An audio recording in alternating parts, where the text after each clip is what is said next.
It's just occurred to me we really haven't had a completely successful test of this equipment. I blame myself. So do I. Well, no sense worrying about it now. Why worry? Each of us is wearing an unlicensed nuclear accelerator on his back. Yeah. Now let's get ready. Switch me on.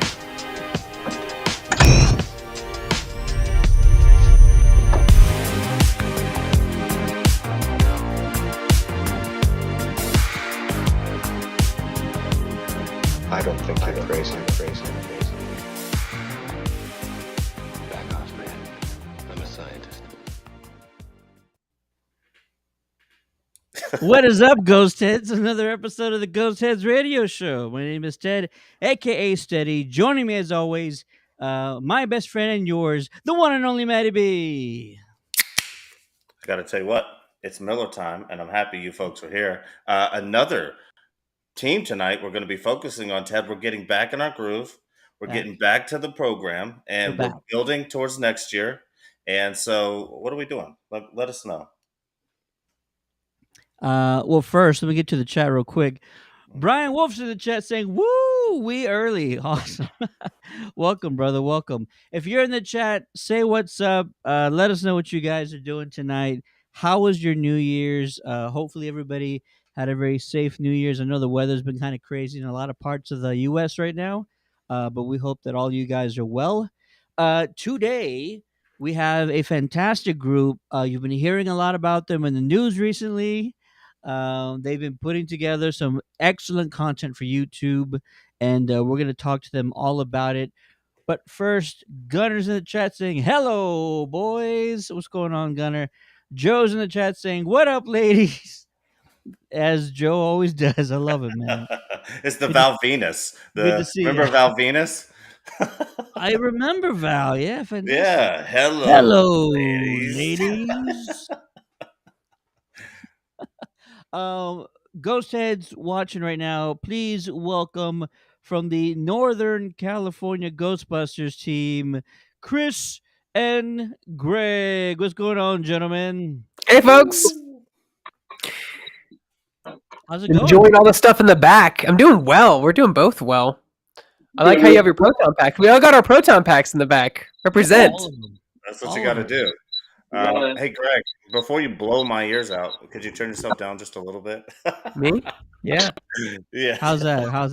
Is that better? Oh, yeah. There we go. Is better? Yeah. It's so unprofessional. I'm sorry. I'm so sorry. I'm a professional video person. Andrew's in the chat saying shout out to the Northern Cali group from Andrew and the Sacramento Ghostbusters Fantastic, fantastic team. Also, somebody who's running their page right now. What's up, NorCal brothers? What's going on? Sacramento team, man. We've had them on a number of times. Fantastic team, fantastic guys. Yeah, we love Uh, Sacramento. Those guys are awesome. Absolutely. So, Greg, Chris, welcome, welcome. Let's just start off easy peasy. How was your guys' New Year's? How'd it go? Oh God, mine was pretty quiet. I was gonna stay up just long enough to post the GIF of Vankman saying "Happy New Year" and Ghostbusters 2 into our Discord channel at midnight, and I fell asleep like 20 minutes before. No. We were homebodies, my wife and I. We just stayed home. We didn't even we were like at midnight. We're like, oh yeah, Happy New Year. Like we're at that point in our life now. We're like, oh yeah, it's a holiday. It was good. We like being homebodies and staying home. Oh, awesome, awesome. I wish I could do that, but I told Matt this. I live just on the outskirts of my town, Mhm. so fireworks are like free game out here. There's like one on every corner, like a fireworks stand on every corner, and the entire block, the entire neighborhood just goes up in smoke. So it's like I'd say World War III to everybody. And I know that's probably cliche, but it's literally explosions like everywhere you look. So Oh, I saw that it's pretty on social crazy. media everywhere. Just people walking outside. And it's just a haze of mist. Like people were hotboxing outside. It was really bad. Yeah, there's also I'm from San Antonio, so there's a San Antonio video making the rounds on Twitter, because inside the city limits it's completely illegal to pop them, but Right? nobody cares, and if everybody's doing it, nobody gets busted. So Is it enforced? Is the question. there's no chance. There's no point. It wouldn't even work out. But there's a video of like somebody just scanning the horizon of the city at night, and there's at least 10,000 fireworks going off inside the city limits, which is crazy. Hitachi Okami is joining us from YouTube. Says, "Woo! First one here. Welcome, welcome. Thanks for joining us." Chris Lopez, another Sacramento gentleman, and Terror Dog Squad. Good to see you again, brother. Woo! Joe says illegal, right? Joe might be one of them. Bryce is in the chat. Welcome, welcome. Good to see you again. And Kelsey is also here. Sacramento Ghostbusters here to support. You got this. Awesome. Well, appreciate everybody for joining us. And Yeah, we're here. my New Year's was fine. So I knew Yeah, what yours nice was about. Do segue you want there, to talk Ted. about it? Do you want to talk about it? well, I can only say so much, but there was a bubble bath, there was a bottle of champagne, and I'm going to leave it there. You know what I I'm was saying? trying to keep the show rated PG because I It knew how is. And you're. tears at the end. There's nothing wrong with a little bit of self help and taking a solo bath.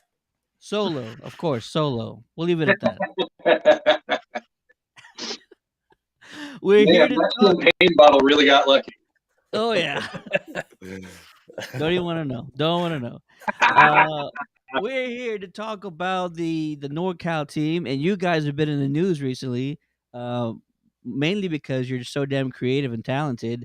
But if you haven't already heard, they put out their first video related to a how-to series on Ghostbusters Spirits Unleashed, all of our favorite game right now.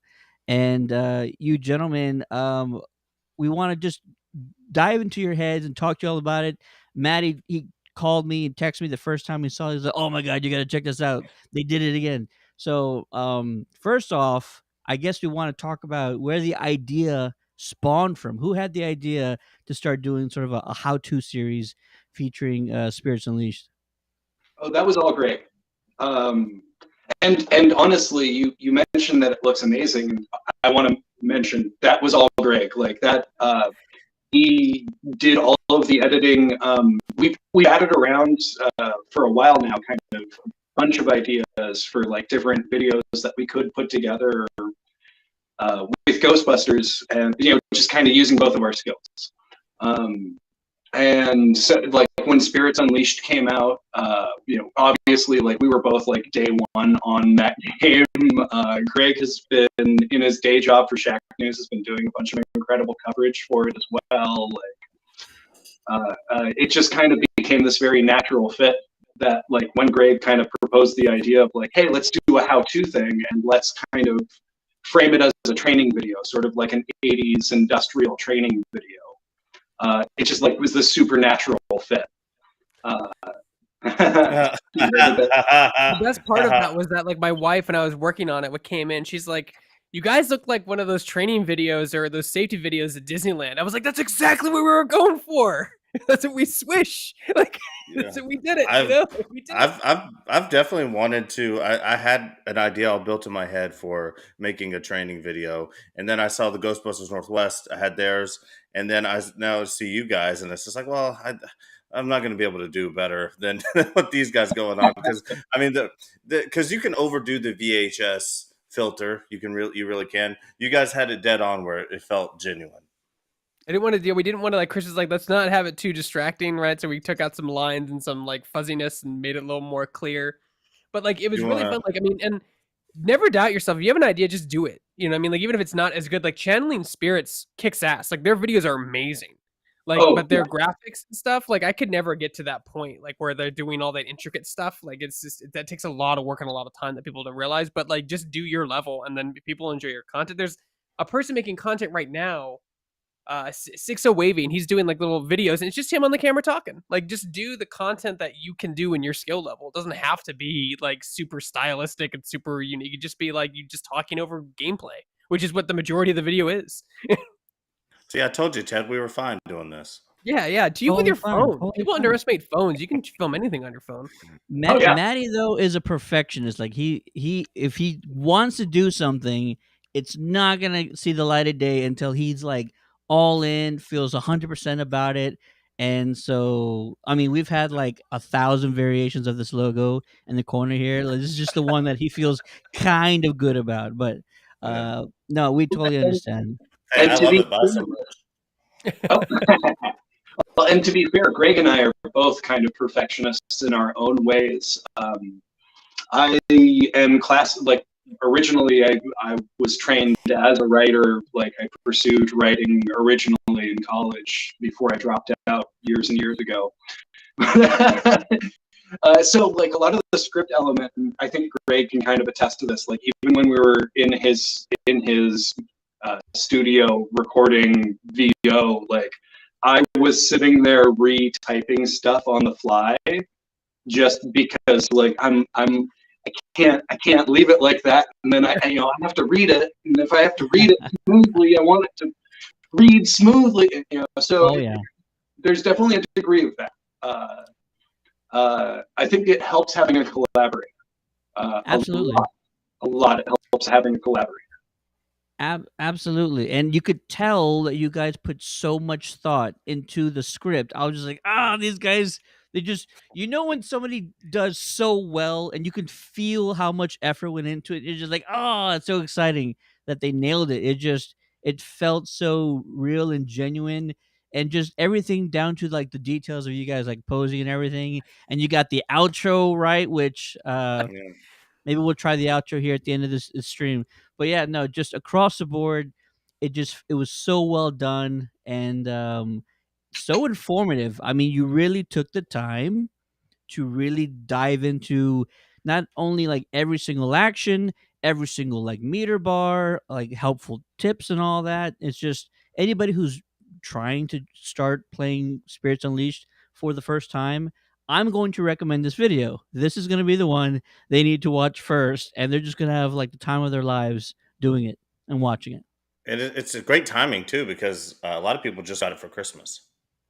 That was intentional. Like I had time off break, and I was just like, because I don't take a lot of vacations because I'm busy all the time. But I'm just like, let's do something on break, and we did it. And I sat down, and Chris came over doing his lunch break to do pickups, and he was over at my house like 3 or 4 times just re-recording lines because we needed to re-record them in the video session. But I really loved this game, and I really wanted it to be a success. And the fact that they don't plan on doing any paid DLC makes me a little worried. Like I'm happy for like consumer level, but like I want the game to continue to grow and respond and have new Ghostbusters, new levels, new music.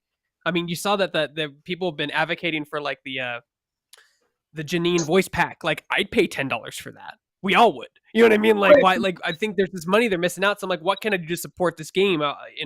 We can make videos on all the little idiosyncrasy, minute hidden mechanics that aren't really explained in the game that you have to hear from a friend, and that's where the original idea came from.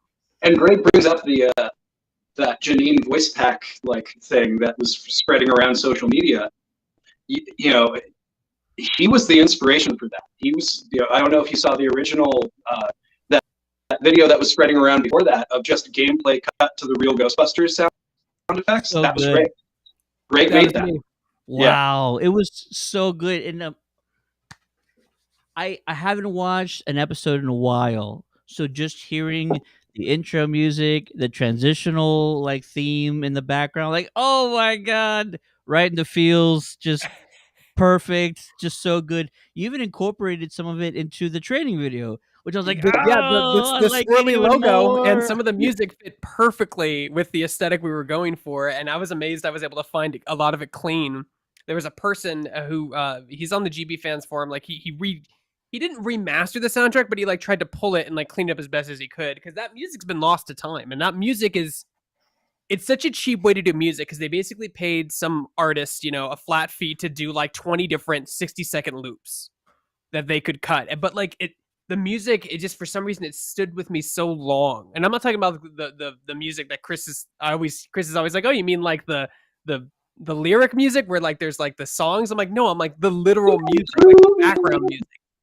Yeah. I'm like, no, I'm like, I love that music so much. And when the game came out and they had all the real Ghostbusters colors, like something just clicked to me, and I'm like, this is amazing. Like, because no one's talked about that show. That show's been dead for years. It came and went. You know what I mean? Like Yeah, everyone knows the story about how the real Ghostbusters cartoon went down the drain really quickly because of corporate interference, and like it was such a good show for like the first 6 or 7 seasons, and it still holds up today. It's all on Amazon Prime. You can all watch it now if you have Amazon Prime.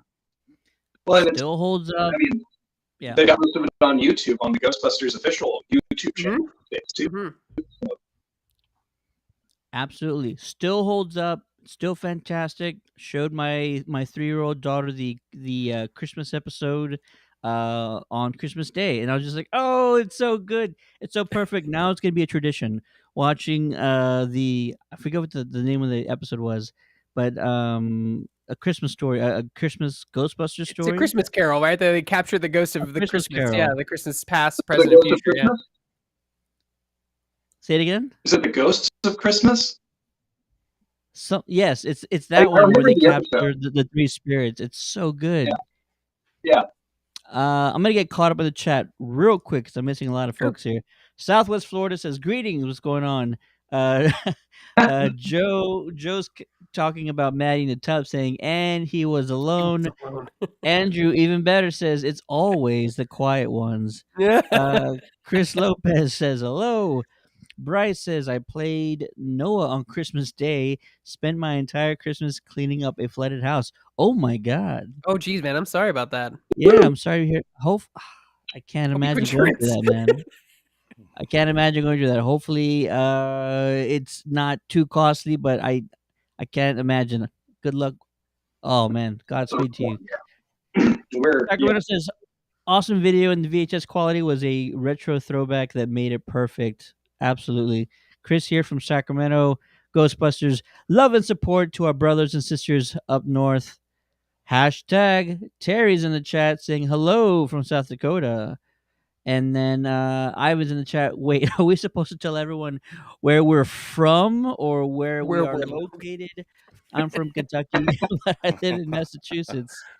Let's see here. And then Andrew says, oh yeah, it's definitely fun to shout out. Rudy's in the chat saying, what's up? What's going on, brother? Jordan's in the chat saying, what's good, fellas? And he also says, Matt, what it do? What it do? That's Jordan B. Jordan B. Comedy is a friend of mine I went to high school with, and he's pursuing a career right now in stand-up comedy. And he also has a podcast, 140 Characters. So if you're into comedy, if you're burning one, if you're drinking one, go check out 140 Characters on Facebook. And then that's mostly where he streams, but go check him out. He's hilarious. Good stuff coming out. That's such a great name. It really is. I'm surprised it wasn't taken, but it's such a fantastic name because everybody knows what it refers to. Mhm. anyone watching the stream right now, if you have questions for the Northern California team about the how-to video or any plans that they have going forward, whatever they're willing to reveal as far as their plans goes, drop those questions in the chat. We'll be sure to call them out, and we'll keep talking to them about it. So I'm also going to pull up the video just kind of quietly in the background here, just because it's so damn good. So if anybody in the chat who hasn't seen it yet, I mean, That transition where the ghost logo spins, I was talking to Chris about it. I'm like, there's a sound effect. I'm like, there's a sound effect where the ghost spins and it makes like a wobble sound effect. And Chris is like, oh, it's from like the commercial breaks. I'm like, no, I swear it's there. I'm not crazy. So I spent like I kept the next 2 days like a week for like Yeah, for like just- 4 days. Like watching I kept it, telling Ray, waiting. Because they don't even do it until season 6. So like that's when they Oh. start doing the transitions. And I'm like, I got it. And I grabbed it and I was so happy. And that's Chris Nova's cutting it. And I was like, I love the transition. And it's literally 1 for 1 it of looks what the animated show did. 1 for 1. It's amazing. And I found it clean, which was so rare in those shows because there's always sound effects in the background or someone talking. no, it was, hold on. I can't remember where we shared. Was it in the Spirits Unleashed like official Discord? Somebody like their first immediate reaction to the video was, you know, I love the RGB music. You know, it was like, oh, there's so much more RGB than you realize. I'm telling you, man, that soundtrack it really has a hard spot in my childhood nostalgia. I would love it. I mean, I'm at the point where I'm going to find a position to pay to try to replicate it. Like, because it's not anywhere. It's not officially anywhere. You can't find it. You can't find it flat without music or sound effects laid over it in some capacity. I'm this close. There's a bunch of musicians we've talked to already, Matt. Who's the guy that like does the remixes You're of? putting me on the spot. He did Oh, Ghostbusters News. So correct. He did the Ghostbusters News intro. It's like Chris, he you does know this heavy guy. metal. We've talked to him before. We've used his music in our stream when we used to stream. Ed from Essex, Ectocrack, right? There you go. Ectocrack. I think that's not. No, Is it? we've No, not we've Ecto. talked to, we've had this gentleman on the stream several times. Why am I feel incredibly bad because he's actually we've brought him back to be just a guest without a chapter. Why am I forgetting? It wouldn't be a Wednesday, Matt, if it wasn't Hump Day. So Well, I shouldn't feel too bad because I'm going to test his loyalty now. If he knows that we forgot it, that means he watched. yeah, right. He So- watches every time, There guaranteed. you go. There you go. Matt, go ahead and open another beer. But I'm getting old. I'm gonna use that as my excuse. We also have some questions in the chat. First one comes from Andrew. What does Chris put in his beard? I don't know. Let's ask him. Chris, is oh, it's all it natural. baby. marshmallows? No, it's all natural. I Ooh. experimented with some fancy marshmallow scented beard oil once upon a time, but it made my skin break out really bad. This is just all me. Ah, yeah, that must be terrible. Yeah, I can't imagine going through that. All natural, Chris says. Ivan says, I've not seen the video yet, as I cannot figure out how to do anything as a ghost. I really need to. Not only is it extremely helpful, they go through the mechanics of the ghost, but they, like I mentioned earlier, you kind of put in a little bit of a strategy as far as like how to kind of be successful as a ghost. And so I really dig that. So yeah, Ivan, when you get a chance, we'll put the link in the chat, and anybody who wants to go check it out. Actually, kind of an interesting thing, the cutting room floor kind of thing here. I think the Greg's acronym of PARA, P-A-R-A, made it in the video. The pass-through attack, roundabout attack. Yeah, which is it's an awesome strategy when you're a ghost. You're in that position, right? Like it just works perfectly all the time. I also had a breakdown acronym in my section, in the Ghostbusters section of Zap Trap Tether. And it is kind of format that we use for explaining like how to play as a Ghostbuster, but like it doesn't quite come through in the final video. I think we're probably going to explore that a little bit deeper in the future. Pardon me. I'm giving Matt a hard time about beer. Here I am burping on camera. It's something that we're probably going to explore a little bit deeper in the future. But it's like one of those things where, like, when we were sitting down writing the script, like, we had a very formatted kind of approach of, like, these are the topics that we know we want to hit. Here's what we're saying about it. Yeah, and it's cool too because the zap, trap, and tether is exactly how the game sort of shifted. Because I was really playing it heavy when the game first came out, and I realized I was ranking up a lot of my parts and up my PKE meter. And then I started noticing as the game progressed and you start playing with other players, then it became you immediately want to zap, then toss the trap, and then tether them in there. And sometimes, depending on how good the ghost is, you don't even have to get to tether. The zap and trap was working really good there for a little while, especially for those. So I like that. That's how I play: zap, trap, and tether for sure. Yeah, it's a good, like, basic strategy. Just kind of going into any situation as a Ghostbuster. It's kind of my general, like, advice to new players.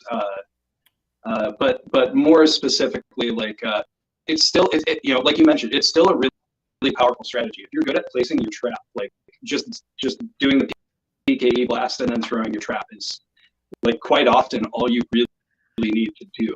I will often end up doing property damage unintentionally because I'm shooting at a ghost that's already in my trap. Yeah, I don't think you can. You used to be able to zap and throw the trap out and, like, get them without even having to tether. I think that the 1.0.3 update changed that. So I think it's still possible, but I think it's a lot more difficult to pull off. Much more precise. Interesting. I gotta test that theory out most of the time, and I hate to give out too many helpful tips out there because they might use it against me. But I will try and zap a ghost near a wall or a structure, because then when you throw your trap out, the wall will stop it, and you'll generally be directly under said ghost, phantom, or specter. And so that's kind of what I use, but fantastic. No, when people, like, if you can throw your trap out, like, right, like, if you have modifications, you can throw your trap basically at your feet, and, like, that's the sweet spot, because as a ghost you want to get really close because it's harder to tether, so you don't even see it coming. And I've been trapped that way several times. I'm right in their face. They literally throw it on top of themselves, and I get sucked in. So, Wow. that's a good hidden cheat thing you guys can do. Quite Interesting. Quite often, I will actually do the PKE blast, and I'm not throwing my trap out. I'm throwing it at my feet because I know the ghost is coming at me, and he's going to be running directly into it. And quite often, like, being smart about placing your trap into their path is kind of the trick. It's also going to free up a lot of screen time in the movies if they can adapt this technology into there. You don't have to have a cut scene of someone stomping on the trap or pushing the button. You could just have a big scene of them busting a lot of ghosts, and they're able to just toss it out and suck them in on their own. Because usually ghost busting is a bit of a team sport, but I've also noticed in Spirits Unleashed, a lot of people like to play rogue. That's a recipe for disaster. Like, there are really good Ghostbusters out there who play the thruster build, the centrifuge thruster. Is that what it's called, Chris? The typical thruster. So typical thruster, and, like, but the thing is, like, it's loud. You know when someone's playing it. And those players are usually the best ones because that's a really kind of tricky piece of equipment to, like, manage. And we'll do a video about it eventually. But, like, you can always tell. But the problem is, if he's the only one doing it and no one's cutting off the ghost or working as a team, he's still going to get wrecked. Yeah. Like, the thing I like to do as a ghost, because I'm mainly a ghost player, is that when I hear that steam vent, I hide behind the corner and just wait for him to come to me and slime him. It's like, I'm not going to run. I'm not going to outrun him. And, like, he's going to be ahead of all of his team by at least 20 seconds. So I just slide the hell out of it and move on. And even playing without it in the team, like, Greg is really, he downplays himself as a ghost player quite a bit. He's a great ghost player, and he's really good at that corner jump scare, which has been kind of a pain in the ass. Why do I have to run? You'll come to me. Like, I don't need to run. I'll just wait. Play right into his trap. Whose trap? But it's a fun game. Like I said, like I'm really like games when the games go on sale. It's usually, I'm not saying this is the case for Unleashed, but usually when a game goes on sale that quickly after release, like a month after release, it didn't sell well, and it went on sale. And I don't like seeing a game that's done so well, not only like from a gameplay's perspective, but from a ghostbusting perspective. Like it literally nails what it's like to be a real life Ghostbuster. No, there's no like story like in the '09. There's no like long 8-hour story, but it's still it captures what it is if you were doing this day-to-day job. And I really want this game to be successful, and I really want to continue to make content. And that's, like I said before, that's where the video came from. I wanted to train people or help people out to, like, hey, look, this game is a cool game. Because a lot of Ghostbuster fans, when it initially released, were disappointed that there wasn't like some huge single player story mode. That was like the big controversy when the game came out. And I was like explaining to people, I'm like, but it's like not like, it's a different type of game. Like it's not a linear story driven game that's 8 to 10 hours. It's an asymmetrical game where rounds last about 10 minutes. The game loops about 2 minutes. It's a shorter, like people had a hard time understanding that. Like Ghostbuster game takes years to make. Single player games take so much longer usually than multiplayer games, because the loop, you have to handcraft levels and design boss fights and do all this other stuff. Absolutely. A story, and hold the player's hand into these interesting encounters where Fortnite, you're thrown on an island and the objective is kill. Like that's the design, right? That's the whole, like the meta is in the weapons and how much damage they do and how often they drop. Like that's the meta, right? It's not like there's a story there that you progress through linearly. It's a genre that doesn't necessarily lend itself to a very strong storytelling mechanic, and simultaneously to a very strong tutorial. And that was kind of where Greg came in with his idea of doing the basics, basically. What we had in mind to start with for the very first video was actually quite a bit different than what we ended up producing. And that was largely because we were like, the more that we write this stuff out, the more that we're like, we have to stop and spend time going back and explaining these basics. We should just start with the basics. Oh, for sure. Absolutely. Yeah, and it's we so were like, smart. We forgot to mention this mechanic. We forgot that this is there. Because like there's a lot of like Phonics, they're like 100 people strong, but like they're not a huge studio like Bethesda, right? They're not gigantic. And so Right. and there's a ton of these like little hidden mechanics that aren't really explained in any sort of tutorial in game. Like the horrified mechanic. Like we're not even sure what that does. All we know is that it obscures your vision.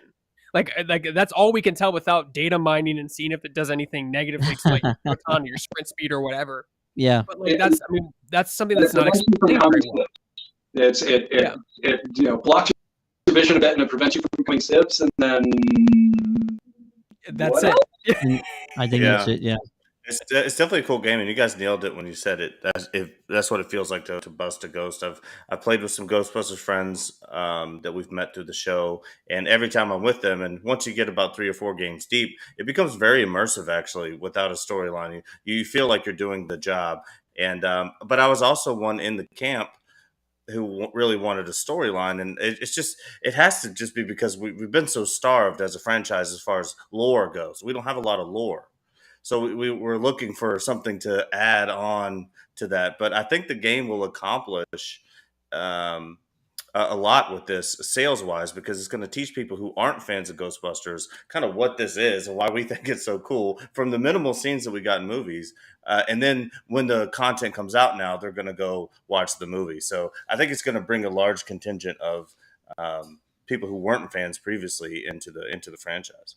Oh, Chris has talked about how Afterlife is just a great infection vector for kids to introduce to the series. And because of the success of that movie, like we're getting another movie and then 2 animated shows. Like there's a lot of stuff that Sony's working on with that franchise. So it's really nice to have, and video games, it's really nice to have this back, because we haven't gotten anything outside of some mobile gimmicks since 2009. The last time we got like a real Ghostbuster experience. Admittedly, Ghostbusters World did a really great job with being a mobile game. I think kind of building off of that Pokemon Go kind of archetype was sort of the way to go for something like that. It's unfortunate that they chose the studio that they chose, who is somewhat well known for the mess that we ended up with. Yeah. That's it. Dan Schoening on the art was great. And then they also came out with the Scare AR, which pretty cool. Muncher, I think, was like the default ghost that you got to play against. And then the only problem was if you want to keep playing the game, you got to pay for everything going forward. And so it's like, Yeah, and that paywall ew. came quick. The paywall came quick. It's like the paywall comes as soon as you get your proton pack. It feels like, but yeah, that's why I agree with Greg there. Those came off kind of gimmicky. I like the Pokemon Go side. If the execution gets a little bit better on that, I'm fully down with playing that all the time, like I did with Pokemon Go for so long. But it's nice to have something new, and we're getting new stuff. I want to try the speaking of video games, the VR one that's coming to malls, like the experience where you can drive the The Ecto. training. Or Yeah. yeah, Training Yeah. Academy. Ghostbusters Training Academy. Well, and then Rise of the Ghost Lord, which is the AR game they just announced, which is the only reason why I'm interested in that is because it's set in San Francisco, and I'm like, hey guys, That's pretty close for us, yeah. you're right in our backyard. But even You like guys even are probably VR in has it. like the install base is small. It's so small. Like even for the Oculus, I think it's on the Quest. It's a small install base. Like there's not a lot of. I can't remember if Oculus released their numbers. I don't think they ever did. But like it's not huge. Like the people who have VR headsets are like PC enthusiasts. Like if you have a Steam Deck, you likely have a VR headset. Like you know what I mean. So that kind of puts it in perspective, I guess. For sure, for yeah, sure. and Although I will say not this past winter, but the winter before, so winter of 2021. I think that was probably the time when the headset was really starting to get out to the masses. They started making a bunch of them, and I will be the first one to tell you, like it was kind of hard finding one around the holidays for a little bit. And now, because they've been going off the shelves pretty well. I know a dozen people that have them now, family, friends, whatever. Because it ties to your Facebook account. It's all Meta, aka Facebook. And Yeah. so as soon as you log in, you can also see all your friends on Facebook that also have one. So I have a dozen some odd friends that already have it, not even knowing or talk to them about it. And it's getting a little bit easier to find missing parts or broken pieces. They kind of sell this bundle I had to buy for my son that sold extra parts because the charging adapter had broken off, and so it's getting there and it's picking up, and there's more accessories coming out. There's more charging stations that are coming out, so it feels like it's slowly but surely getting further into the mainstream. And I am excited about the Rise of the Ghost Lord, not only because it's a different story that we're not used to. It's gonna extend the lore for guys like me and Maddie, but also because I love VR. I've been playing VR games for feels like forever. I had the crappy ones back in like the late '99s, where like your screen was all red. Nintendo came with that red like Virtual Boy. headset, the Virtual Boy. Oh god. But Yeah, so that was craziness. That's like where we started. Now we're here. But yeah, so I'm excited about that. The animated stuff. One of the animated projects is a series. The other one's a movie.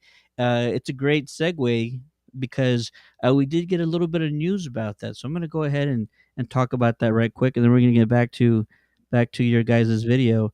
But the one of the producers for the animated series actually talked about it with a news outlet, and this is the quote that they captured. It feels sort of very right and fitting to come back to Ghostbusters in an animated form. It feels like so many Ghostbusters fans come from that space as well.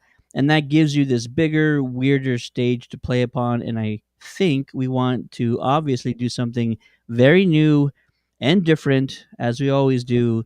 But we know that there are so many Ghostbusters fans who just are waiting to see this franchise animated again. The only other piece of information that I think was released a long time ago was Jason said that the animated film was a passion project of his father's, meaning that there was somewhat of a story or an expansion of the lore that I even wanted to tell, but never had the chance to. So I think that the animated film is probably going to dive into some very bigger aspect of the Ghostbusters universe, perhaps more of the spiritual realm, kind of what the Ghostbusters Spirits Unleashed is doing, like really introducing us to this other dimension. And I think either the animated film, the animated series are going to try and do that. Also, the animation style of the series is supposed to be very different.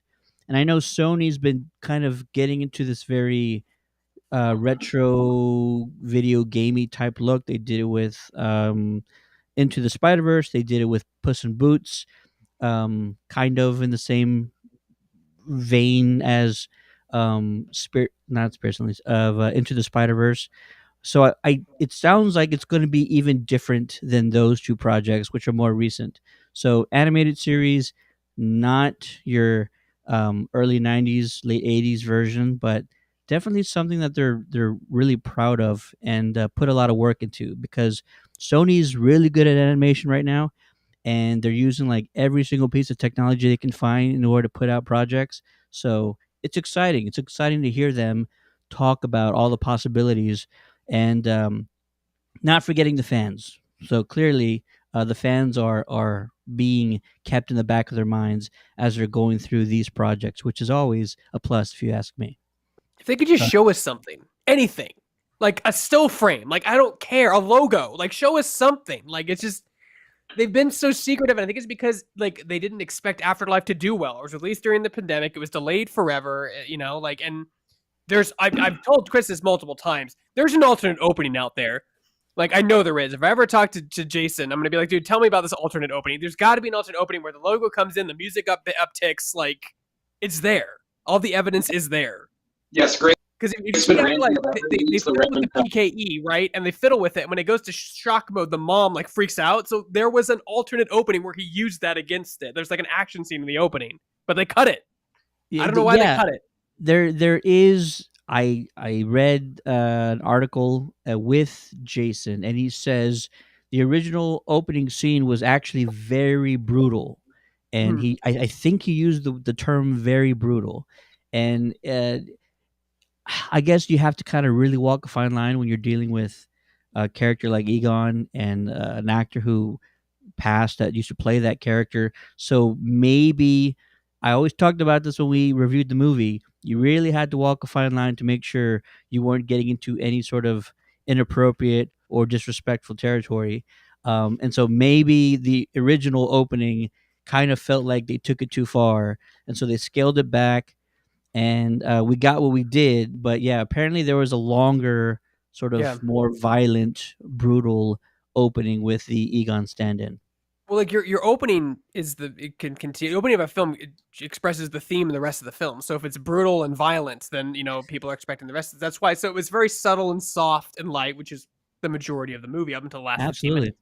So it's very soft and like, and I'm not saying it was the bad call. I want to see that opening. I want to see it. You know what I mean, but, Jason? Like, come on, Jason. Like, let me watch it. 2 seconds. It's also very Ghostbusters. Eventually. It's very Ghostbusters. The first one, tension-filled scene into a jump scare. The second one, you had the baby carriage.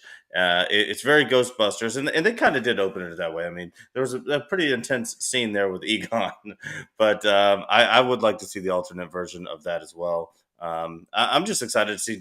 I agree though. Give me something. Give me a logo. Give me a screenshot. Give me a quick drawing. Just give me something. Like anything. I was hoping that. I was hoping it would be like drawn, not 3D animated per se. When I heard, you traditional 2D animation, yeah, like or even if it was like anime style, it would be pretty sick. And so I think there's a lot of things that they could have done. I got really excited when I heard animated movie. I'm still very excited. Don't get me wrong, but I didn't know if I necessarily wanted a 3D animated film. But I'm still gonna watch it. They still got my money, so whatever.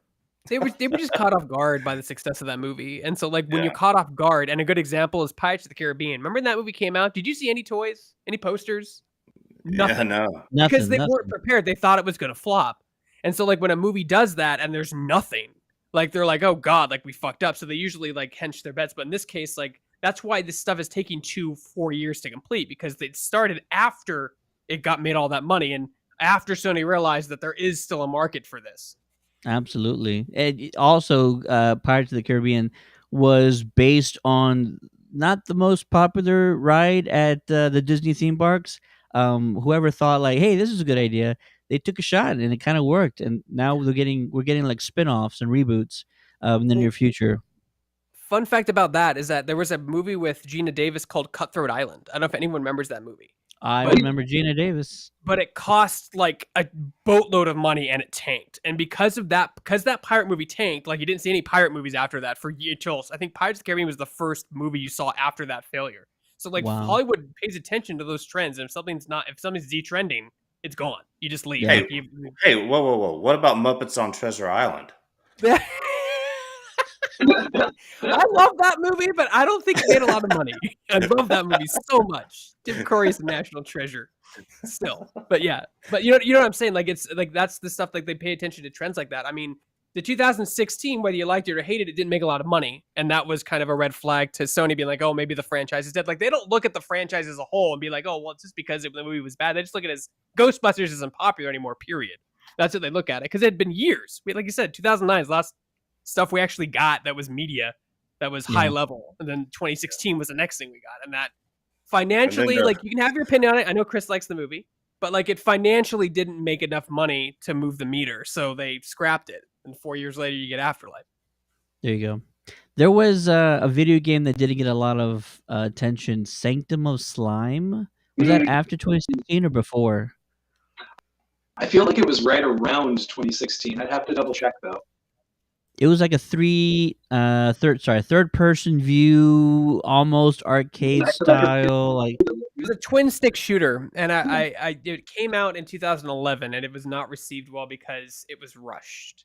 yeah, It was clearly rushed. I remember There that you because go. that came out, and I was like, "What is this game?" I didn't Yeah, even play it. I saw it randomly one day. I'm just like, when did a Ghostbusters game come out? Nobody talked about it.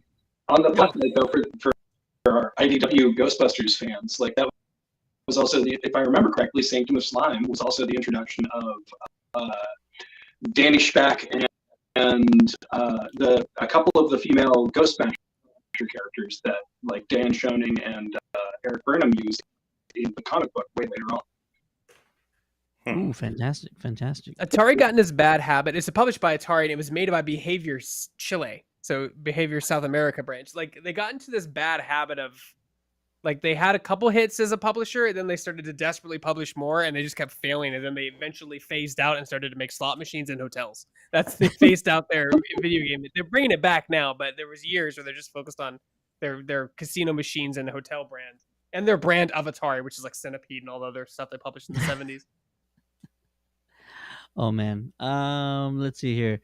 Do you guys? How far does your plan go with getting back to the video here, to your content on YouTube? How far do your plans go with regards to gameplay of Spirits Unleashed? You guys plan on doing like thorough videos every time a DLC gets added? You're gonna like kind of, add more content and talk about the changes, or how far do you see this going with your training videos? So I feel like every time that we start to have an idea of what direction we want to go with the next tape, it immediately gets scaled back in favor of just kind of foundational building. This would, Greg and I were on a Discord chat, before we started the last. Yeah, today. Yeah, we were on today. Yeah. And I think we went through like 2 or 3 days of like, what are we focusing on in the next video before we kind of finally settle on our subject. And then, once we got that, like, jokes started kind of flowing from there. If anybody how has can we any make this, like- ideas, drop them in the chat. Any ideas, drop them in the chat. Go for it. Like one of the things I've been asked is just like, can you do an equipment video? And like, even Chris wanted to get like explain the equipment and how it works, but like, Oh man. I don't have like an official wording on it, but like I have a really I have a strong psychic belief that that's going to be changed in the next couple months. I don't want to spend all this time on a video and then have them be like, "Hey, by the way, we changed all the systems and how you read the gear," God, because I think it's give away the secret sauce. right. Yeah. So like, I'm like, why don't we focus? What can we focus on next? And like, so we're like, well, what about like advanced tactics? And then that kind of evolved to like secondary gadget gear. So the next video exclusive for you guys is going to be like the secondary gear. We're going to go in depth to the VAD, the ionizer pods, the ecto goggles, and the radar puck, and how it's used, how to use it, and what it does. Nice. I also might throw in a fun one for you guys, just so you're not spending so much time on the game itself and the mechanics and whatnot. But do want to just like the firehouse, the floors, like what references to the movie? Because I know there's people that see things, but I don't think anyone spent a whole lot of time like calling out everything. Maybe me and Matt will beat you guys to it, but still, there's like a million references, and they're so cool when you spot them, and you go and you forget them afterwards. But like, there's so much detail put into this firehouse, and I just love it. I just love it that they took that much time, and so it would be cool to see somebody put together a video of like all the Easter eggs, all the movie references, and maybe even lore. I'm sure that there's things that are hidden that might lead to other things, because this is like Afterlife 1.5. Like, this is like a direct almost sequel to it, and based on what we expect, and what's been said by Ernie and Jason in the past about what his role might be going forward. It could play out exactly like this, where he's really just your Tony Stark of this universe, funding everything, and just like this could be 100% canon. Maybe not the characters that are in the firehouse, other than Ray and Winston, but this could definitely be canonized in future films. Oh no, Alphonic has confirmed that it's what they call faux canon, where like it's there. I mean, everything got stamps of approval either by Ivan before he passed, Jason, Dan, or the librarian. I can't remember his name. Chris, you know what it is. The librarian at Ghost Corps, not know who that is off. Yeah, sorry. Yeah, but there's a librarian at Ghost Corps that's in charge of like all the lore and stuff, and like a lot of the stuff was stamped by him, like like a mental stamp, like this is approved. So like if you do see the new movie directed by Gil, like they could use the stuff that's in the game. They could use the characters in the game, and like they've said on the interview and on record that they'd be tremendously honored if that happened. But it's technically faux canon. So like considered canon. I think Ernie's storyline and getting started ghostbusting in the firehouse is probably what we're going to be seeing in the movie. Mm-hmm. Whether the characters will be the only thing because I think they're going to advance the technology in the next movie. They're going to have to. I mean, at some point, we got to take some steps with the technology. So the game covered that. It covered Ernie and his role as the Tony Stark of the thing, and then busting ghosts in New York City, which is I hope we spend a lot of time doing in the new movie. I hope there's a lot of time busting ghosts. I don't know. Chris has a theory that may disappoint you. Yeah. Greg has heard this a couple of times already. When I heard about announced as director, I had a fan theory about Firehouse just like spring into my mind, fully formed like Athena. And Gil Keenan has traditionally, if you look at his directing credits, he's done several haunted house movies. Essentially, things like the Monster House. Monster House, yeah. But stuff where the whole of the story takes place inside of a haunted house, essentially. And so, like this kind of idea of like, well, they kind of previewed the containment unit having problems. Like, what if Winston brings everybody to the firehouse in New York? There's a problem with the containment unit that propels half of everything into the ghost world or whatever, creates this big plot problem, and so we're all stuck inside of the firehouse for the whole of the story, really, technically. But we're exploring all of these weird environments and lore and physics and stuff, and Phoebe and podcast and Trevor interacting and learning from Winston and Ray. You know, so that kind of just So no ghostbusting for you, Matt. No outside of the city streets for you, sir. It's all going to be in the building. What are you talking about? It's all going to be inside one building. It's going to happen in the basement. Ooh. I do like that theory though, because it, like you said, it kind of makes a little bit of sense. And the fact that, the what do they call it? The working title is Firehouse. There's so much emphasis being put on the Firehouse. Maybe the Firehouse, turns into their worst nightmare, and it's them having to escape said nightmare.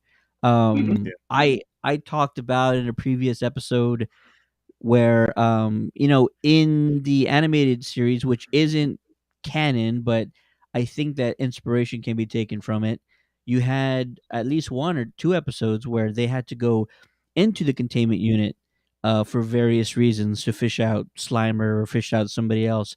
I would love to see what that would look like on a big screen, like going into the containment unit. Like, how crazy does it look? Is it all digital and like Matrix looking, or is it all just some vast wasteland? It could be a number of things, but I would love for something like that to be explored. Sacramento says, can't wait to see the new gear and equipment. Lots of builders will be at work recreating it all.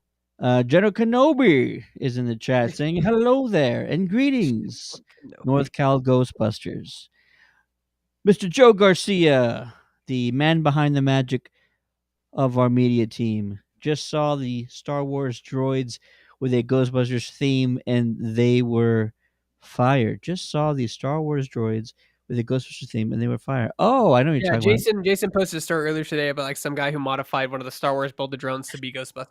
themed. It was And he a put pretty a good job. proton pack on it. Yeah, it's fantastic. Yeah, a little mini proton. I don't know where he must have made it, because I don't think they make them that It's the small. spirit. No, but you could. I mean, that's a good 3D printer size right there. So it's Mhm. probably 3D printed. Ivan says, I would love a movie that explores a haunted house in a big way, the way RGB used to focus on a single bus. Sometimes we don't need a fifth movie with the same story. Ah, very nice, very nice. There you Yeah. go. Yeah, the Sure. RGB. Maybe on to something. Well, Yeah, Love the and RGB. the collab on the stormtrooper thing it gets to a big question of mine. Can Uh-oh. a Ghostbuster catch a Force ghost? Yes, absolutely. absolutely. The science is solid. Come on, Matt. It's there. I guess I don't know if Force ghosts are made of ectoplasm. Hold on. I don't. Hold on. Uh-oh, is there you have a manual about this? There you go. Get the old channeling spirits manual out. There you are. There you are. I've seen an Iron Man too. It was like a full suit. It was an Iron Man Ghostbuster too. Dude, And I sent you that one, Ted. it's probably a while back. I don't remember it. Yeah, but no, I love mashups for sure. Well, and talking about equipment too, just to kind of bring us back to the Spirits Unleashed stuff. So one of the things that I think that IllFonic has done really wonderfully with the game is in the design of the equipment, all of the custom stuff. Like, I think when Greg, I don't think we're giving away any bigs here. When Greg showed me Spirits Unleashed kind of early, like the very first thing I did was sit down with the workbench and start messing with the equipment mods, and that was like one of the first comments I had about the game. It's like the design of this fits aesthetically just perfectly. Like it just fits perfectly. And I've made this joke a couple of times. I'm gonna be amazed if we get to Dragon Con and nobody's made a gear card. Like somebody's got to be making a gear card right now. I want you so bad. I want to do it so bad. So hopefully I get around to. I haven't seen a gear doing cut so. yet either. And I'm in a lot of modder groups. I'm sure you are too, Chris. I'm not sure about you, Greg, but I'm in a lot of modder groups, and I haven't seen one equipment. So that would be awesome. What's the over under on Ghostbusters Germany making the first one? Or they probably already have one. Germany probably already has one, so worldwide, we'll say Germany will be number one, and then between Arizona, I'll throw in Yellow Rose, maybe Austin, Windy City. There's those teams that they're very good at like putting together these mods and adding these accessories and all that. I'll throw them in there. Alex Spence, who he watches from time to time, he's probably working on one right now. Oh, But yeah, I know. Arizona team kills it. Like at least one of the guys in Windy City I could think of off the top of my head would be able to rapid prototype it. It's something that Greg and I have talked about for videos because I am technically the top guy. And it's one of those things of like, you kind of have to like combine existing parts and prompts. Like It's the time, and it's money, right? That's the thing. And then the biggest thing is the storage issue. We were supposed to like this December we were supposed to have already modded my old Mini into an Ecto 1 unit and have it in the parade. But the problem was that like I had no place to store the damn thing. I have a tandem garage. My neighborhood is like super small. I don't have street park in my neighborhood, so there's no place to store it. I didn't have any of my friends could store it anywhere, so I had to sell the damn thing. Oh, So like it's time, money, and space really is what it is. You guys collect. You know what the horror of it is when you can't get something. Like I'm amazed I was allowed to buy the HasLab pack. Like I don't know where I'm gonna put the freaking thing. You got to buy a bigger house. That's just what it comes down to. Alex says, "Hold up, what am I making?" I assume it's one of you guys is a builder. Like I've been plugging away at a slime blower build for I think like 2 years now. You've got the parts. Grab some of the parts while Ted reads the comments. You have like a part by there. Grab it. Yeah, Please. Ted, there's a good comment from Joe there. I think you should read. Oh, here we go. Well, first let me refer to Alex because he was asking while I was talking about him. So, Alex, we're trying to figure out who's going to be the first team to come out with a actual working gear cart. I would bet my money that Germany already has one that they're already using, and then in the U.S., I would say either Arizona, Windy City, you guys, Yellow Rose, maybe Austin because I know they have a bunch of fantastic builders in Austin. Will probably be one of the first ones in the U.S. Oh, look at that! Somebody give me. I need to go to Vegas right now. Oh, I'm already working on one. There you go. I called out 4, and I'm at least right on 1. Nice. That's good. That means because that's my group. All right. I think the problem with the cart is that like if people fly to an event, you can't fly. You have to drive because it's too big to ship. So Right. but at that point, like you have your proton packs if you're joining as a group, and you have to have the cart's just so huge. You'd have to figure out a way to like take it apart. You'd have to probably just find a local school or a local cleaning company or something, and maybe one's going out of business. There's like distribution centers for people who buy stuff like this, and you just get one at wholesale. You probably It's probably expensive. I mean, I guarantee you one of those brand new. If you were to buy one from a wholesaler like that, it might be like $1,200. You know how expensive trash cans are? I mean, think about this whole cart. I mean, I'm telling you, it's actually not, man. It's just a janitorial cart, and those run about like $300. So like just I'm talking like 12 total though. Yeah. 12 carts. I mean, you're gonna need $1,200 to put this thing together. Yeah, full build. Oh yeah, like definitely. Yeah, you have to 3D print parts, print them yourself, or pay for it printed, modulated, have wiring, it has lights on it, has an LCD screen on it. Like you're just attaching shit to it, but getting all that stuff to look good and attaching to it correctly is the challenge. And then what's the maximum amount of traps that it holds? That's also key. You got to go and get all those traps and stuff. It holds like 6, I think, on the model. Like it holds a lot. I don't know why they need so many traps. You know what though?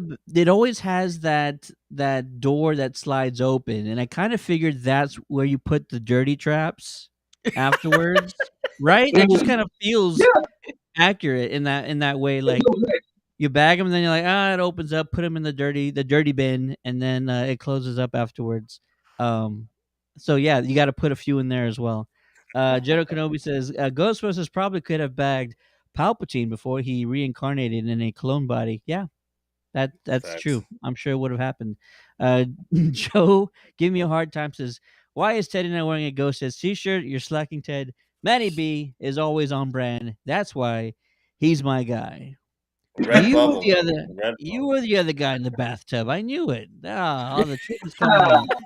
Everyone's on brand. I put on pants for this. It's a big deal. You You're guys are wearing wearing pants? Yeah. Right? And I just We're work clothes. We're right here. We're right here. Sacramento says, go all out. Build a daily driver ectomobile. Oh my gosh. I'm considering that. That's probably going to happen. Andrew says, store. You guys store your ectos? Hmm? Oh. It's what do they call it? Ghostbuster problems. Let's see. Man, everyone has different living circumstances. Some people have no street parking, live in the city, and like spending $200. Like, I joke you not, like storing a car is like $100, $200 a month for it to just sit there. Like, and that's a lot of money to be wasting just storing something that you use twice or 3 times a year. Maybe use it more. But like, yeah, it's usually your spare car. It's probably you don't drive it. You're an everyday driver. Avoid the freeways. Stuff might fly off. But like, it's hard. It's I was really it makes me sad that I had to sell it to because I didn't have I literally nowhere to put it. People like just park on the street. I don't want to have to move a car every 2 days on the street. And You know what I mean? Like that's a huge inconvenience throughout the year. the key detail here is that like Greg's neighborhood is like what, like a block from a high school. Like if he street parked that, like that would be a nightmare. Yeah. Oh my god, yeah. Absolutely. Alex says, Matt, gonna need you on this. I'm sure Matt is ready to go. Andrew says, Yeah. if you're gonna make an ecto, you gotta go all in and make it permanent. And then Alex says, that's fine. I'll throw it in the ecto. Awesome. Sounds He great, Alex. says- I'll just drop it off. You can store it at your house. I'll just drop it off there, and I'll pick it up twice a year. It'll just sit in your. I'm sure your family will love it just sitting in the driveway, blocking everything. It won't be a problem at all. He says, oh, dude, working in the plant gives me clean access to a lot of materials. Ah, yeah, there's always those guys that, their job is probably something that's going to be the thing to help them. We got a guy like that, too. Joe, I got it, man. And then he says, damn, Teddy doing a show with no pants. Does he thinks he's on his OnlyFans? LOL. That depends. You going to send me some money? Alex says, LOL, mine is my daily. Robin Sanchino, it's his daily as well. And this guy's Matthew Barker, says, buy Ghostheads merch here. Fantastic. There's no link. Where's the link? I can't buy a shirt without a link.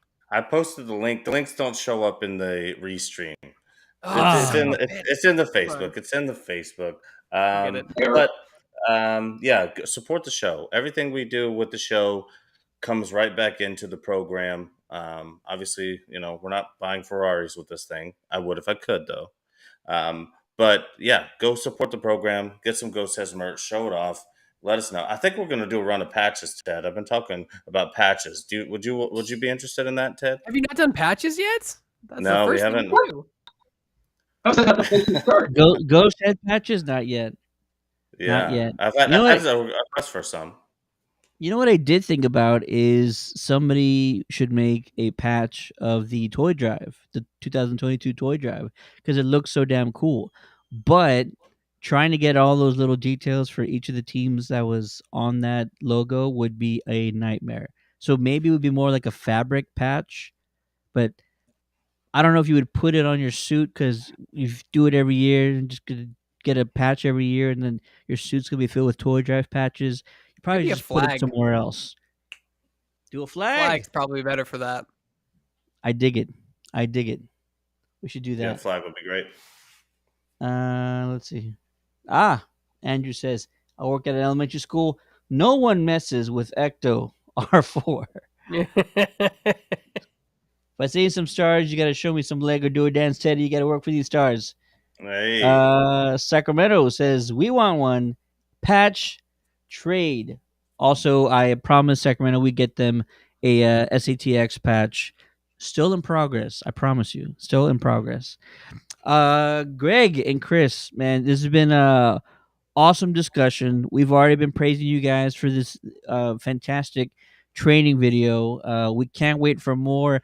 One last question, and I want to hear from you guys first because we did a previous episode where we were talking about what elements or what additions to Spirits Unleashed would really like take it to another level. And it doesn't have to be something major like an entire new game mechanic or game mode, but maybe it's a game mode, but what's something you would like to see incorporated in either one of these future DLCs, free or maybe a paid DLC further? I know you've mentioned a couple of things, but what would really take it to the next level in your mind? Chris, you want to go first? Or you want me to go first? I have a thought burning in my brain, and I think Greg probably already knows my answer to this, and it's one that I've proposed already to Ilphonic directly and got shot down. But I'm gonna keep pushing it. Give me franchise. Damn, what is it? What is it? The Oh, fan patches. Give us all the fan franchise patches. It would be such a simple cosmetic. I would love that. They could, honestly, they could pull up. Windy City just made the franchise map. If they just went through the list of people on the franchise map and were like, "Hey, can we get permission to use your logo?" Like that. That's the dream. But the problem though is that it's not the franchisees. It's Sony. Sony's gonna be like, no, you cannot use like to put it in perspective, like. There's no Ghostbuster 2 patch in here, and like it isn't confirmed, like the Phonic didn't admit it or anything, but I have a strong feeling that it was because Sony said no. Like Sony's like, no, only the first patch. Like, you know what I mean? Like it's not up. Sometimes it's not up to the developer; it's up to the Sony, and Sony's just as bad as Disney when it comes to copywritten stuff. So like they're really weird about. Like I can't even wonder how many integrations of the digital patch they had to pass off to get approved. They're very, very. But that would be Chris is right. That would be amazing to see that. That would be incredible, and I know everybody would take advantage of it. Or at least every chapter would take full advantage of it. And so, yeah, it would be a huge hit, like right off the bat, huge hit with, one of their largest demographics, Ghostbuster chapter members. Greg, what about you, sir? I would absolutely love to see the real Ghostbuster equipment make it into the game, even as a transmog. It's just something you put on your pack. I love those designs. I think they're so fun and colorful, and I would love to see that in the game, whether it's the trap or the real Ghostbusters wand and the pack. They already have the costumes and the hairstyles. Anything for RGB, just throw it in, I'll eat it up. The PKE would be dope Yes, as please. well. Oh my god, it'd be huge. It'd be huge on the screen. I think it was so huge, and it always blew up. Every time it always blew up. It was Ego was terrible with that one. That would be a great reference that you're using it, and then like towards the end of the game, it just explodes. Yeah. You can't use it the rest of the game. The cool When you Sorry go, about that. Talk to Spangler. for it after a zap is just it smoking and blown up. It just smokes, yeah. or there's a When you limit, got a show right? Ghost There's is like powerful, it just blows up. That's what they did in the show. that would be amazing. There's a 3 zap limit on the RGB PKE meter. Like after the third one, it just self destructs. That would be amazing. I would love that. Damn it. Ilphonic, are you watching? Oh my god, that'd be amazing. Just a couple of the things that we had mentioned in a previous episode. I think it was one of our guests mentioned they wanted to drive around in the Ecto, and it didn't have to be an actual like game mechanic. Like you're not going around blasting ghosts and trapping ghosts while you're driving in the Ecto and you expect a gunner seat to come out, but just being able to drive through the streets of New York City or just like a 3-block radius in the Ecto with the noise and the sirens and everything else that's movie accurate. That's just like kind of a small thing, but like people would have fun doing it. So Ilphonic throw that in there. I had mentioned something really close to like a horde mode where you're playing as a team and you're busting like one ghost at a time. Well, let's do 2 and then let's do 3, and maybe each stage is an additional ghost, and you can have a timed stage where like stage 6 you have 4 ghosts and you only have like 7 minutes to capture them all. Sounds impossible unless you're good like these guys, Chris and Greg. So that would be cool. a cool mechanic of like see how far you can get in this ghost wave mode, game mode. That'd be kind of Yeah, cool. I'd like to see zombies. that. Kind of like a zombie horde mode, but instead it's ghosts and spirits. So whatever they want to call it, but be down because No, yeah. people want a challenge, even if the challenge is nearly impossible. Throw 3, 4 ghosts at a time and see what happens. You know what I mean? Well, like, I don't want to be the asshole, but like, weren't we supposed to get an online mode to that remaster of the '09 game a couple years ago? Like, the Yeah. studio's like, "Oh, it's coming," and then it just never came. Like, we're gonna redo that online mode, and then like that was 2019, and then nothing. 3 years. I don't think it sold well enough to warrant online mode. No. Yes, it was And a I know sale. Yeah, no. people. Yeah, and then people that kind of complained about the story mode kind of lacking in this one. I'm like, but this is everything else that we wanted. It's the co-op mode that everybody wanted with the Ghostbusters game, the remastered game or whatever. So I think like if you want story mode, just go play the old game and you're gonna get all of that. But if you wanted the co-op, the experience with your friends, like this is like perfect, exactly what you needed.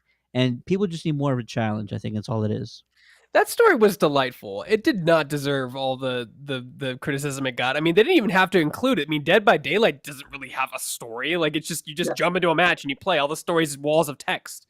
You Yeah. know, and that's not necessarily knocking them, but they didn't have to add that. And it was a fun little thing. And when I asked them about the story and they didn't want to talk about it, so obviously they have plans for it. Like, it's not just going to be like go the way of the multiplayer mode in the '09 game where it just disappears. Like, they're working on it. Just that stuff takes time and there's budgets. And it's like, do you want them to fix the game or do you want the story, right? You know, do you want DLC or do you want the story? Like, it's all these sacrifices you have to make Yeah. in game Well, dev. well, Spirits Unleashed actually started to get annoyed with the story because they would force you into it. Like Yeah, I you would, couldn't match up until you Yeah. saw that cutscene. yeah. And so you'd be waiting for your friend for 30, 40 minutes, and they're like, oh, finally, I'm going to hop online now. And you're like, okay, cool, great. You do one mission together, then you come back, and all of a sudden you're wrapped up in a story mode. And then you have to wait until that's over with until you can team back up with your friend who hopped online. That happened to me a few times there in the beginning stages. And it's just the story's fine. Leave it alone. The game's just fine, hopping in and out. It would be cool if you could have like a few block radius where you actually just drove to the museum and you could hop out of the museum and say, okay, I'm going to go in here and we can do this mission together. Or, Raise the Cult didn't have to be right next door. It could have been, a couple blocks down. Yeah. So, when you had to go see Ray, you hop in the Ecto, you can bust a ghost along the way at the museum or whatever, then go see Ray at the bookstore, then come back to the firehouse. It wouldn't have taken that much, I don't think. But we've never been able to just drive the Ecto in like a realistic video game. So we had to follow behind it in 2009. Yeah. Really slowly. Yeah. Alex says it would be cool even as a load screen. I could see that. Maybe you're driving to the Museum of Natural History, or you're driving to the brewery or the hotel or the prison. Even Maybe like, that would have been a thing. even as like a cutscene as like rendered in engine, kind of like the intro outros that we get as Ghostbusters. Yeah. Well, as players in general, because I think Ghost gets the same intros outros. But something that incorporates the echo a little bit more into those intro outros would have been nice. That said, that's when you can. That's like showing levels is like an exponential amount of assets that they have to produce to make it. So like it's kind of a not Occam's razor, but kind of a like a razor of like how close can we get to implying this and without like wasting too much time on creating a bunch of extra assets. I got it. It's a DLC map, but the venue is something that is vehicle related. Like, what do they call those? Is it just a roller derby where like the cars will like crash into one another? But you have to drive the Ecto, and all the other roller derby cars are haunted, and so you're having to like shoot them and either explode them to like get the ghosts out of them or whatnot. That would be dope, and it wouldn't have to be an add-on for the firehouse. It could just be a DLC where like this one map, you have to survive the haunted roller derby, and I know it's called something else. Demolition Yes, derby is what it yes, is. it's definitely not a roller derby. No. Demolition derby. And so yeah, you're having to protect the ecto and survive this demolition derby, and use something on the roof to like blast a wand that's been propped onto the roof to like blast these other haunted demolition cars. That would be amazing. Just saying. Ilphonic, give me a call. I'll join the team. Yeah, we'll just strap one of the Sentinel proton packs right onto the roof rack, and then you're good to go. That's it. Easy peasy. Ivan says team versus team competing to capture a major class 7 or 8 ghost NPC. Ooh, a time against another team. That would be interesting. Like a competition. That could be dope. I could see that. Or maybe there's 5 ghosts and you have to trap 3 out of the 5 to like win that game against another team. That could also be a thing. Ooh, I like where this is going. These are all fun ideas. Like it goes to capture the flag. Yeah. Yes, absolutely. I love it. Joe says, just in you awesome stars, fellas. I am enjoying the Ghostheads live stream. We also got 500 stars from Rudy. So apologies for not seeing that sooner, Rudy. But appreciate you, brother. Thanks for doing that. Thank you. Ivan says, to be fair, a continuation of the story mode seems essential. Why call a ghost nameless if you aren't going to reveal its name eventually? And just have a haunted parking garage. Do that as well. A map where the ecto can fit in it kind of easily, and you can actually Or where it's a tool like any other thing. Like you're actually using the sniffer.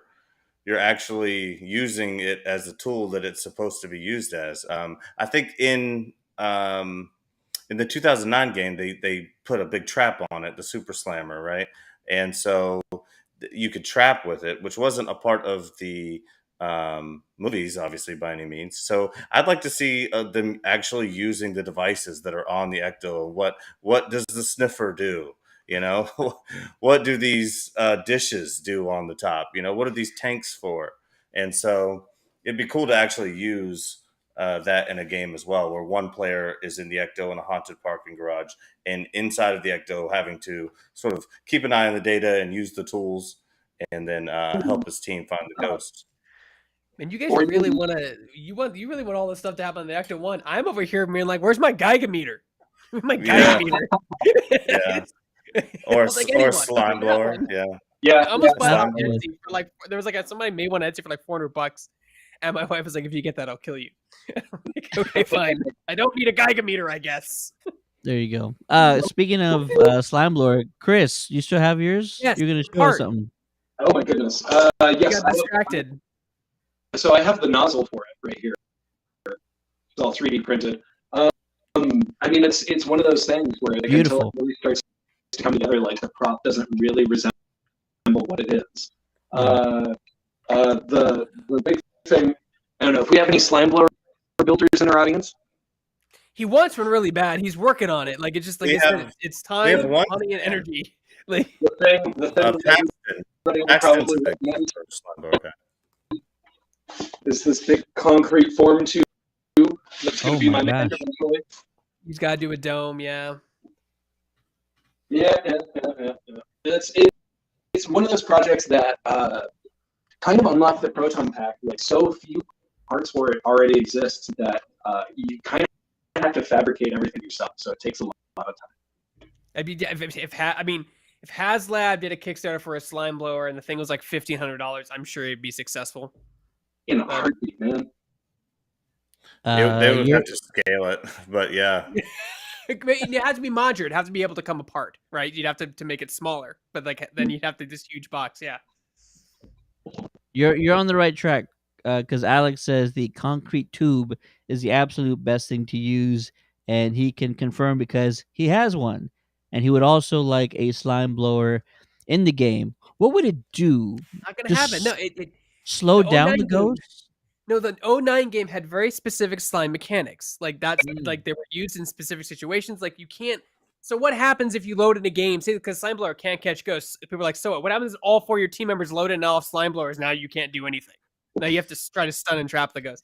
So it just doesn't work. Like a cosmetic would be like a fun in between. Like you still throw the proton stream, but it looks like a Slime Blower. Like that would be the logical thing to do. The only thing that I thought that it would work for a slime blower in the game is to help keep the haunt down if one of the members is spraying the civilians with the mood slime, because it would make them happy. You know, it's been positively charged, so Oh.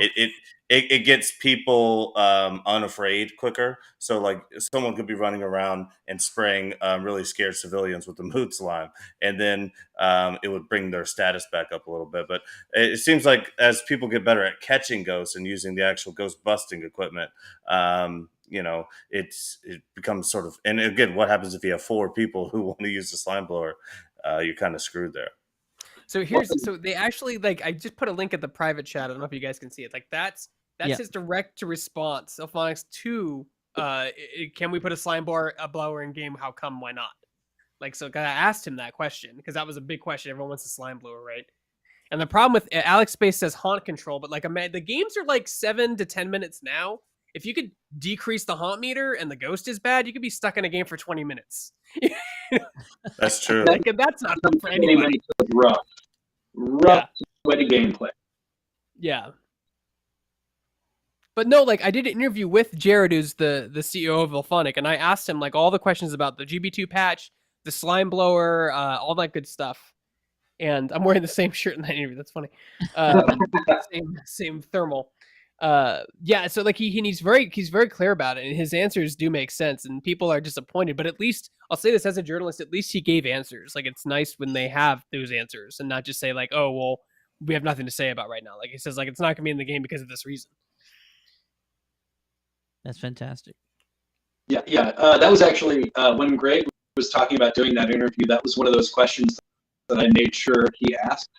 Like I know that there's been a lot of fandom for that sort of thing, so it was definitely like, you know, in the zeitgeist. But it was you know, I've joked about this with some friends of like, you know, no, I made sure Greg asked that question. That was me. Yes, you got to ask about the slime blower and the GB2 patch. That was the 2 things. Yep, those are my 2 things. Those are my 2 contributions. Well done. You're doing the Lord's work. McKenna Grace used the slime blower at the Ilphonic party I went to in NYC. I love slime blowers, Alex says. Andrew says, technically you could tether a ghost into a trap with the slime blower add-on. Interesting. That's what I'm saying. Like you do it as like a cosmetic, right? So it sprays slime, but it acts like a tether. Like, you know what I mean? That's what you did. That was but then it would look weird. It would look like slime surrounding him. So like, and that's one of the things that you guys talked about, that you talked with Jared during your interview with him, is that like one of the very early designs game was to give classes for players as Ghostbusters. Yeah. You'd have somebody who specializes in tethering, somebody who specializes in trapping, somebody who specializes in PK meter. But like very quickly they came to the conclusion of like, that's not as much fun as if everybody could do everything just as like, you know, you run into this like constantly having to have like party balance built into everything constantly. But then you also run into like, you know, just people get limited on what they're actually able to do in a match. And then especially with the genre being so focused on 4v1, like if you're playing as the 4, you really have to be working together. Yeah, he used a really good example of like when you're playing a team game with 2 people and one person can only open window and one person can only open doors, and you get into a room and the guy's not opening a door, it can get frustrating. So like that, they wanted to eliminate that. And I think off camera we spoke about like Evolve and how a mess that was with like I don't know if you guys played that game, but it was a 4v1 asymmetrical game. It's supposed to be fun, but like you always needed a hunter to make the dome, or else you wouldn't win. So if you spawned in a game and no one was the hunter, you couldn't win. It was much harder to win. So it got frustrating. So it made it made a lot of sense in the design phase. If everyone's wondering, like one of the cool things about our chapter is that I'm a journalist, and as a journalist, I have like a direct line to a lot of video game developers, and Alphonics one of them. And so like I can actually reach out to Jared and be like, yo, let's do an interview. Like, yo, let's talk about this. Like, what's next, and try to get him to come on to talk about stuff. I know I want to do an interview about the new map in Muncher, and they're gonna contact me later down the line whenever they're ready to talk about it. But like that's for any of those people who are confused why like I'm talking about all this stuff, because I work in the industry, so like I'm on the ground level. And so Chris loves that we have like a direct line to Telephonic and these Ghostbuster devs. We were this close before the pandemic hit. We were this close to Sony PR contacted Chris. Chris forwarded it to me, and I'm like, oh, I'm a journalist. Like, why don't you like send us all to LA and I'll do like a video thing for you? Like, because they do that sometimes. And like, but like then the apocalypse happened and that sucked. But like we were that close to like being really involved in the Afterlife opening in an official Yeah, capacity.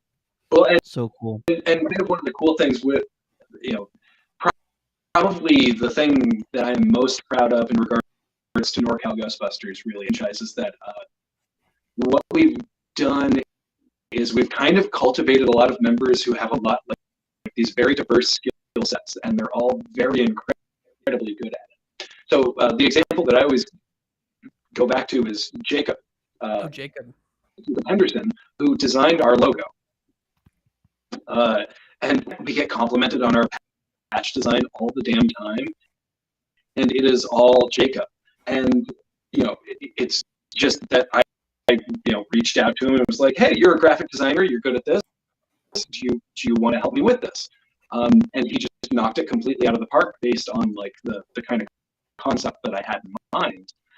And then from there, it kind of grew where we had, Jacob not just turned out to be an incredible graphic designer, but also like an incredible photographer. So like all of the great photos of us as a group where like we all look really good at an event, it's probably because Jacob took that photo. And then Greg joined. When did you join, Greg? About 2018? 2019 or 2020.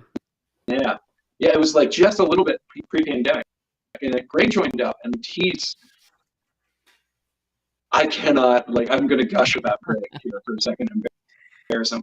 He's incredible at what he does. He does like such an incredible job with all of the video editing and making us really look good, and then also like the PR side of stuff. Like 9 times out of 10, if you email the NorCal Ghostbusters account, it's me passing things on to Greg because he knows what he's doing and he knows how to make us look good. So I've incidentally become the Pete Venkman of the group. I've become the mouth. Accidentally became our PR guy. Yeah. And then Scott, my roommate, who's a member of the group and is not actually on camera here with me tonight. He's just incredibly talented with electronics. So like we've been able to kind of Voltron a franchise together, and with our powers combined, like we get to do these fun things and these really incredible things. The very first time that NorCal Ghostbusters kind of got recognized was because we managed to do, we reached out to ILM, and we got a tour with ILM and got to go take pictures with the original Vigo portrait from Ghostbusters 2, the props from Ghostbusters 2 that they have on display. And that was genuinely only happened because of like the whole group. Like we were sitting around drinking beers one night, and I got the idea in my head of like, oh hey, these guys are posting pictures of Vigo on social media. Will they give us a tour? And then it just blew up from there.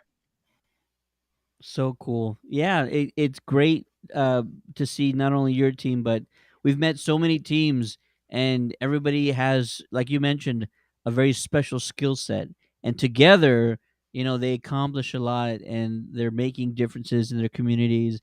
And you love to see it. And that's part of kind of what we wanted to do early on, this time last year, I guess, was highlight all these cool teams that, you don't get to see them on a grand scale. You don't get to hear from them a lot. So this was a great way for us to kind of meet other teams and get to know them a little bit. You guys, just as impressive, just as cool, just as awesome. Thanks again, you gentlemen, for joining us. The logo is absolutely fantastic. It's ridiculous how awesome it is. It looks so cool. And I didn't even notice until I saw it kind of blown up on the screen, but you got the actual logo with like the rivets going around the edges, and that's even just another great detail to kind of show how interested you guys are in the current Ghostbuster timeline, which is pretty dope. That was one of those cool things that Jacob did for me, kind of unasked, actually. When Afterlife was coming out, he was like, "Hey, I made a variant of the logo after the Afterlife design." And I was like, "Give it to me, please. Just give it all, anything and everything," because he just makes gold. Jamie is in the chat. Oh snap, dem northern boys. And what's going on, Jamie? And then Andrew says, I do have a special skill set. Unfortunately, it annoys my wife very quickly. Yeah, he wants to tell her the most annoying sound in the world. That's his special skill. Sacramento says, beautiful representation of the northern part of our state. Absolutely. All these northwestern teams have like fantastic logos. It's freaking amazing how they're all just so beautiful. Matt, Yeah. I know you always talk about the Northwest team and their Northwest logo. and Portland's logo is great too. The Rose City, Portland, it's got that's the your rose favorite buzz. one. Yeah, well, I lived there for 10 years. But That yeah, helps. the Pacific Northwest of this country is not lacking in creativity. That is a fact. No, the logo is And very similar to the Northwest Ghostbusters. It has the which, by the way, shout out to them. Like their videos are amazing. Like they're absolutely phenomenally done. Like they do the same thing we do. Like I wish I could see. I was the first to get the VHS style filter. No, they were the first ones to do that. And like Yeah, I've watched our other show videos. with them was Great good. stuff. Yeah, they're actually animators. We had them on too, and very cool guys. And it's funny because there's a duo. It's like this like marketing guy, but he's super good at animation. And then the other guy, the voice actor, he's acting skills. And so I think they were actually working on making a cartoon. Not it wasn't a Ghostbusters cartoon, but they like do that animation thing for real. they make actual TV shows, and so they're Yeah. just Ghostbusters by night. But yeah, those are great team, and as well as you. Jamie says, are there more training videos on the way? Absolutely. Yes. Let them ponder exactly how it's all going to roll out. If you have any suggestions, Jamie, I know you got a ton of ideas. Go ahead and let them know exactly what you would like to see. And then Ivan says, hey, East Coast has some decent Mooglies too. I'm in the Arkham Ghostbusters. Have you seen our patch? Maddie probably has. I definitely have, yeah. I'm familiar with the Arkham Ghostbusters. They've got that really cool Cthulhu patch. That's the Cthulhu. Yeah, Oh, yeah, definitely. No, I've seen that one before. That one is awesome.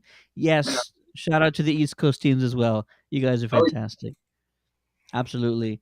Gentlemen, want to thank you guys so much for joining us. The video is awesome. Please continue on the great work, and be sure to hit us up and let us know when more is on the way, because we would love to help you guys promote the hell out of it. They're fantastic. They're helpful. They're entertaining as hell. And can't wait to see what you guys come up with next, because I know it's going to be awesome. If anybody has any suggestions for the North Cal team regarding their training videos with Spirits Unleashed, be sure to hit them up. Be sure to like them on the social media. You can find them on Facebook. Go to their YouTube channel, find them there as well. Be sure to subscribe. That way you can be first to get notified when those training videos pop up further down the road. we got a shout out by Alphonse today. You guys, that's awesome. On the dev stream, there was a dev Breaking stream. news. Oh, Dun, I dun, missed dun, the dun. Oh, snap. We're gonna have to go watch that later on now. No, it's only an hour and a half. I'll just sit there and watch and see what he said. Yeah, because I messaged Joe, the social media manager. Like they don't know me there. They know Chris and I that we sent them a gift basket like thing with a bunch of patches and stickers and stuff. So like they know us. Like we're So cool. anything we can do to make the game be more successful, we're all in. You know. Yeah. And for all news, And look ghosts. for Jamie Hodges' page, Report All Ghosts. Go check that out. But yes, Oh, yeah. that's pretty awesome. You got a shout out. Yeah. Absolutely. Hell yeah. And we're breaking news. Thanks for the tip, Jamie. You heard it here first. That's what he does. That's what Jamie does. Awesome. Want to thank everybody for the stars on the stream. Thanks for watching. Appreciate all the comments. Shout out to everybody who joined us on today's stream. There's a ton of people today. Once again, Happy New Year to everybody. Hope you are well and your families are doing well as well. We have a lot planned for this year, Maddie and I, and a lot's going to be coming out kind of in the near future. So be on the lookout, and you'll be hearing from us pretty soon on any future support events,